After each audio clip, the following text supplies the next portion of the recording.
5 years ago, we bought this abandoned piece of land to try to find another way of living. And since then, we've been through many challenges.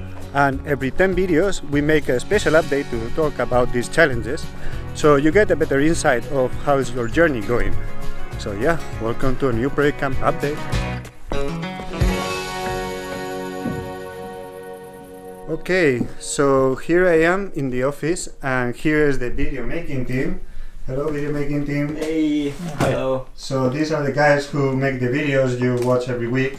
Normally they are behind the camera, but this is a challenges video, so we thought, okay, let's put them in front of the camera and see how they do.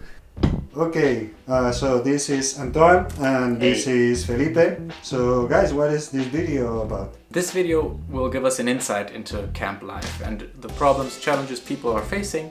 It's gonna be a lot of talking and less of the regular project videos we do. And yeah, also we will have a Q&A. So people just ask us questions and we try to answer. And if you want to participate, it's only for Patreon, so you can support us on Patreon. But enough for now from here. We'll jump right into the video with previous challenges. We talked about this in the previous challenges video, and now we have a research model for that. For now we didn't have luck with the manual in English, and also for the attachment. It's not very easy, but we got some input from the online community, and this is a comment for our patron. It sounds like you all think you need a Kubota-made mechanical thumb for the digger. You don't. Many of the thumbs I've seen on diggers and backhoes were fabricated and attached in a local welding shop. Maybe one of your crew has those skills? So it seems that we can DIY the attachment, but that will be for next year, because this year we don't have the skill on the capacity for doing that. So maybe next year this can be an application. So stay tuned. So far we tried to show more women in lead of projects and some more variety of what we do here in Project Kamp also. And good news is that we got more female in camp. At the moment we are around 12 men and 9 women. Very good news. We also appreciate a lot your comments.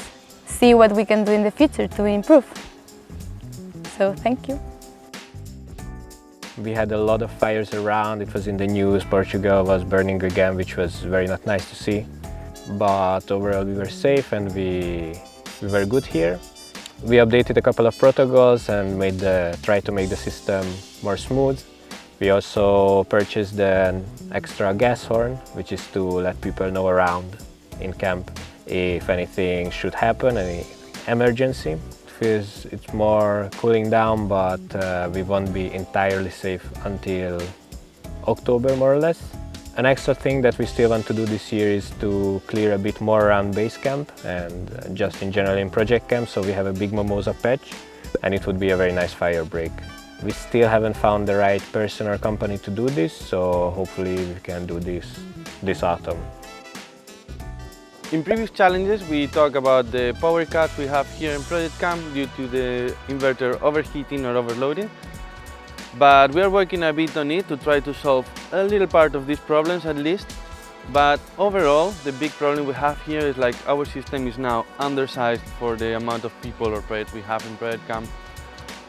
And that later on we are planning to make a bigger upgrade with the community center, where we plan to have enough electricity for all the projects and for everyone living here. The big issue now is like how to keep this running with small tweaks until we make our big upgrade in the community center. By the way, if you know someone that works in Victron Energy, you can tell them that we are very open for collaborations. So that was it for the previous challenges. Now let's jump into the personal challenges of people in camp right now. Boom. Boom. My personal challenge is people leaving, because it's hard and it's sad, and I think it's a shared personal challenge. So many goodbyes, so many lovely people have been here over the season, and then we're just at a big chunk of people leaving. There's a lot of bittersweet moments. Maybe we'll see some again, maybe not. But yeah, that's tough.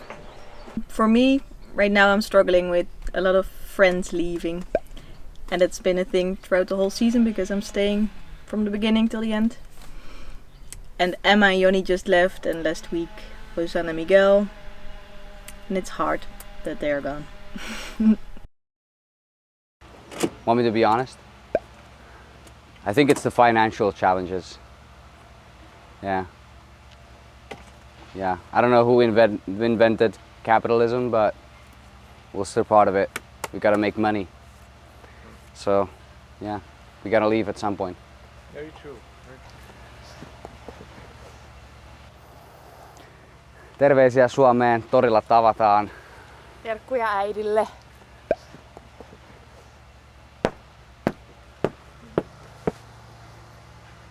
My personal challenge is having to think of personal challenges for challenge videos. It's not being a bricklayer but a carpenter, but now I do bricklaying, so I have to learn new skills.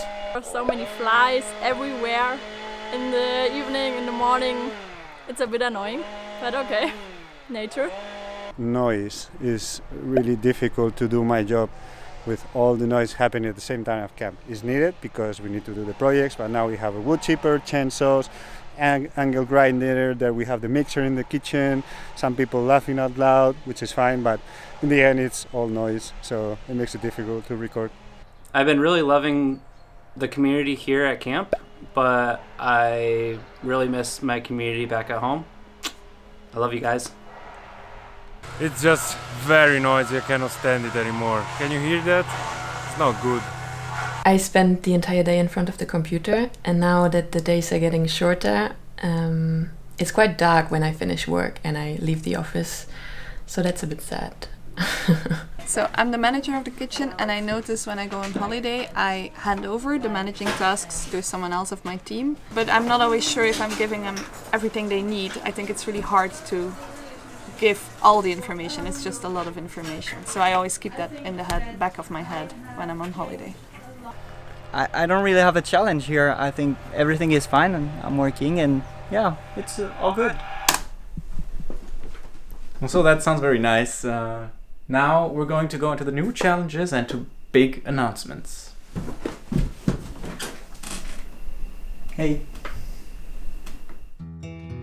So here we are in a land close to our land, which has the lagoon on it. And we are here because this time it's not a challenge but an opportunity. So let me explain you why. So the neighbors are not the youngest anymore, and every year they are getting older, but that also means that they can less likely maintain all this area. So they are willing to now hand it over to a new generation. So thinking about the future seasons of this project, what could this all bring? Let's dream a little bit about it, what this could bring us in the future. So here we are at the lagoon, the main part of this area. And we are using it quite a lot already, especially in the hot summer days. We did a lot of clearing, but there is still obviously a lot of things that can be added. A couple of fruit trees, rebuilding the wall, having different accesses to the other terraces. But this felt a little bit too much to take all on without owning the land. So then if we get to buy it, we can actually start to transform this place. So here next to the lagoon, there used to be an old water irrigation system. And we have been already trying a little bit to restore it, clean it around, put a little door. But then, if the lagoon would be part of the land, we would be able to discover all the rest of the irrigation system. Quite nice. So imagine here, we can use all this energy of the water. Even though now it's a bit low, in winter there is lots of water at the same time coming down. Or maybe even this area down here, we could reshape it and make like more water flowing in around. A pool? A pool. Okay, bring it on. So another great feature of the land is that it has really big old terraces, as you see, pretty high, lots of rocks. And to be able to use them and to preserve them over the next years, generations, feels very special to us. Pretty cool vegetation also on this land, like from oaks to chestnuts, willows. And on the side of the area there are some olive trees planted. Maybe in the future we can even make our own olive oil. But still, also more land comes with more maintenance. And it's a lot of work, but I think we will get the flow. And who knows what is still under these overgrown areas and what we will discover underneath. Besides that, this land is not only bringing dreams. Obviously there are also coming a couple of challenges with it. And one of them is next here. Eucalyptus, another invasive species, because we haven't enough with mimosa yet. It has a lot of flammable elements, from the flying bark till the oil that it produces. But it also might have a lot of cool features. We haven't used the wood yet of the eucalyptus. So we feel very honored to be able to actually buy this land and being offered by the neighbors. But realistically, at the moment, we don't have the income for it. So we need some sponsors. We usually don't play this card, only in very special moments. And this one is one of them. It would mean making a few ads before the end of the season and see if we have enough money to actually buy this land. Let's see if we can make it.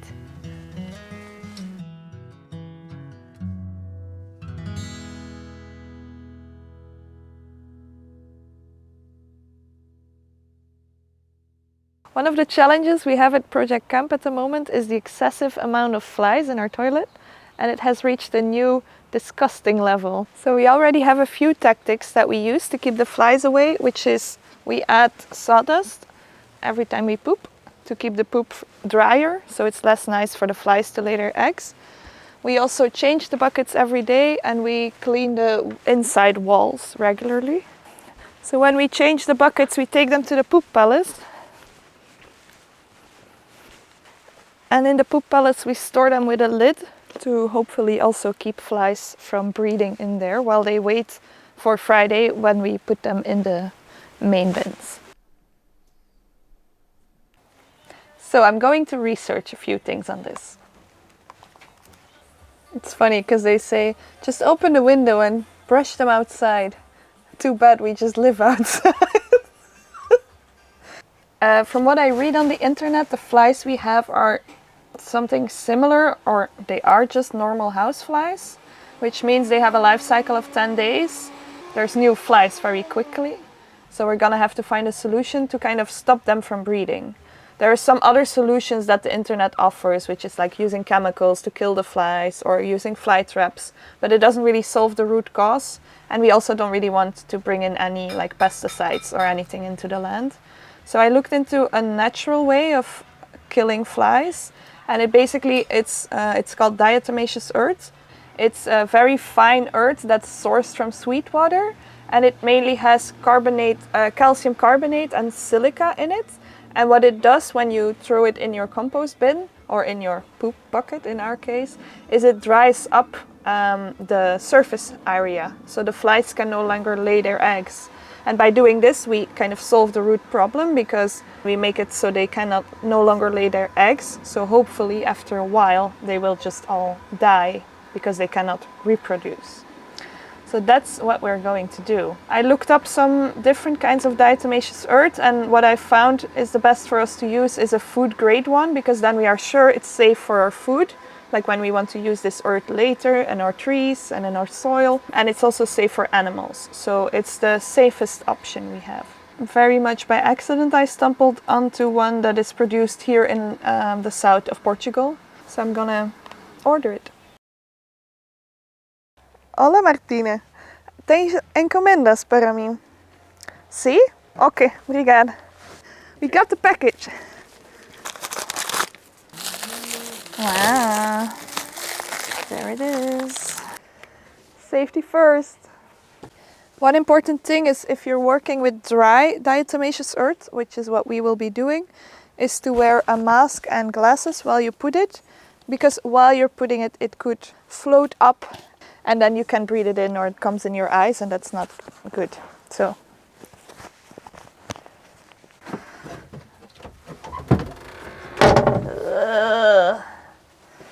I hate them so much. And now I'm gonna put 1 cup of this every morning and every evening in the toilet for, let's say, 10 days, because that's the life cycle of the flies. And then let's see what happens. In previous seasons in camp, there has been some people that got sick, but it was not major things. It was sometimes flu or stomach issues. However, this year is a bit more intense. We have had 2 or 3 times where people got sick. They were not sick in the same time, but they were transmitting it to each other, so it was like a long period of time. This becomes a challenge because we have a lot of sick people in the camp, we are worried about them, and also the work kind of stops in some spots or goes slower because people need to recover and take their time to do so. So we came up with a few measures. We reinforced to wash your hands before going into the kitchen. People already do it, but it's always nice to remind them. We also set up some basins for sick people to be able to put their plates, so we wash them separately. We separated towels and sink areas, and we also disinfected more frequently surfaces like toilets, kitchen, the more common used areas. But the case is still recurring, and we think we can do better than this. And we have two sides to it. One of them is the source of the sickness. Maybe it's normal that people get sick, but we're also wondering, is there something in the land that is making people sick? Could be the water source, but we have done tests and they were okay, so we're not sure about that. Could be the flies in the toilets, the flies in the kitchen, all around. Or it might be a normal thing because neighbors and people in town are also getting sick and they are not living here in camp with us on these conditions. And the second one is the spread of the sickness, because in a place like this it's a bit easier to spread sickness because at the end you live together with a lot of people. So you eat together, you work indoors together. Also, something to consider is that you might be transmitting the sickness while not yet having the symptoms. Plus, it is intense to live in these conditions. The workload, emotions, not that much comfort, all these things affect. As we said, it's not really hard stuff, but it's still worrying to see so many people sick around and you never know until what point you have to get or if it's gonna get worse. So there we have a bit of improvement to do. And we know that there's always gonna be sickness around, that's inevitable. But if we can try to make it less bad for people, then it's something to try. And I don't know, if you have any ideas, any recommendations, you can drop them in the comments. So, as you might know, we make the most of our income out of the videos we post every week in YouTube and in Patreon.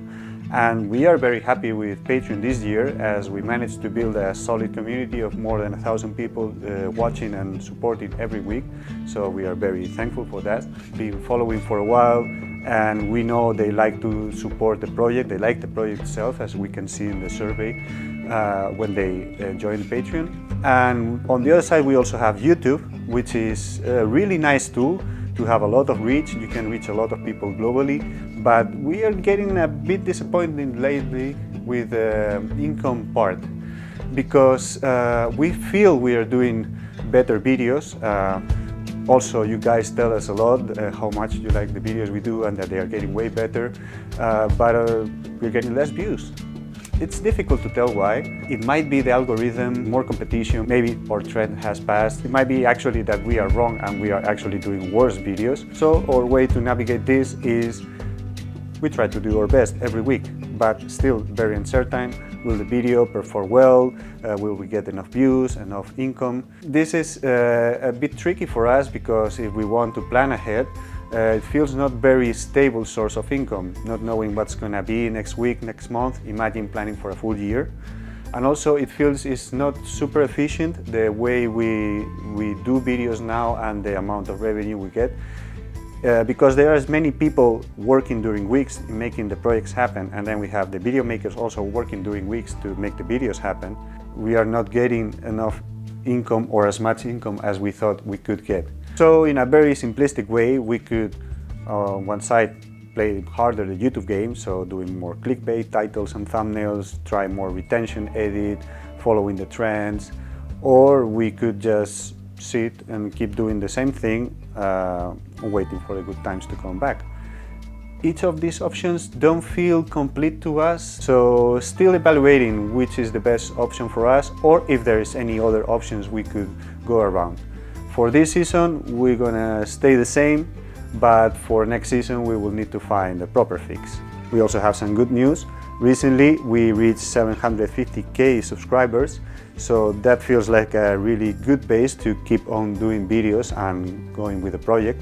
So many thanks to all the people who's been watching, subscribing, supporting in Patreon. You really make this project possible, and yeah, we are very happy to have you there. Another challenge we have is around precious plastic. So I already briefly mentioned this project in the previous one-shot video, but I think it's worth to go a bit more in depth, because precious plastic is this project that builds tools to recycle plastic. And you've seen us using it because we made this big plastic roof from it, or we made hooks from our plastic waste, or even from the water tubes we found in the ground. So for us it's very useful because we want to do something with the plastic waste we have around us. But the connection with this project is actually a layer deeper than that, because the project is also an open source project and built around a community that works together on a global problem, just like Project Kamp. And they've actually been around longer than us, so they kind of paved the way for many of the systems we use here in Project Kamp. For instance, how we organize the community, how we document things, or even stuff like the software. We use the exact same tool, like the research module. So if the tool has a challenge or it will improve, it would affect both projects. And now Precious Plastic wants to develop a new version to solve a lot of their challenges. But these challenges are actually things that Project Kamp would probably have down the line. So for instance, stuff like how do you actually financially sustain a large global open source community that works on a problem together? Or even the software itself, like if the software improves, it also improves for Project Kamp. So this is very beneficial for Project Kamp to make sure this thing also gets developed to have our future challenges already solved. Anyway, there's a campaign online that you can see with a video that explains the whole project. Now, it's always helpful if you watch these videos. It's also super helpful if you want to go the extra step to watch that video and that campaign. And if you want to help even more, you can also make a donation to make sure they can actually develop all these things that would benefit Project Kamp. So yeah, link would be below in the description. Have a look, and thanks for checking it out. Okay, that was it for the challenges video. If you like what we do, please support us on Patreon. 1 week ahead, 4K, no ads, extra content, plus Q&A. That's bingo. Yeah, and if not, you can still just subscribe on YouTube. Thanks for watching. Now go outside. Oh, come on, it's night already. I can work.